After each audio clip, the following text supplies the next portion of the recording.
পলাশির প্রান্তর থেকে 260 বছর পরে হলো নতুন করে এই দেশের মানুষ আবার জাগবে, আবার প্রতিবাদ করবে।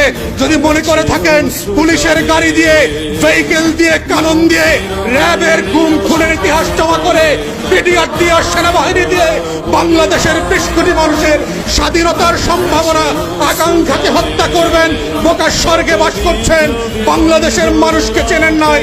তারা নতুন করে যখন জাগবে, আওয়ামী লীগের কাফন কেনার টাকা পাওয়া যাবে না, কবর দেওয়ার মাটি পাওয়া যাবে না। সেই দিন আসতেছে, সেই দিনের প্রস্তুতি নেন। ফেরাউনদের লাশ কোন নদী থেকে ডুবুরিকে দিয়ে উঠানো হয় নাই। এই ফেরাউনদের লাশও বাংলাদেশের মানুষ ডুবুরি দিয়ে উঠাবে না, কোন হুজুর জানাজা পড়বে না, কোন কবর এই লাশ নেবে না। সেই দিনের অপেক্ষায় বাংলাদেশের 20 কোটি মানুষ। আমরা বারবার বলছি, আইয়ুব খানের রাজতন্ত্র আমরা মানি নাই, ইয়াহিয়া খানের রাজতন্ত্র আমরা মানি নাই, শেখ পরিবারের রাজতন্ত্র মানি না, মানছি না এবং মানব না।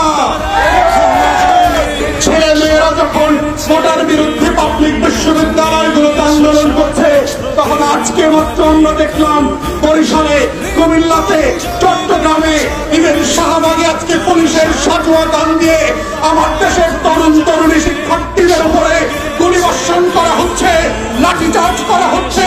এটা পাঞ্জাবের আমল না, পাকিস্তানিদের হাতে আমরা বন্দী না, এটা 190 বছরের জমিদারি শাসন না।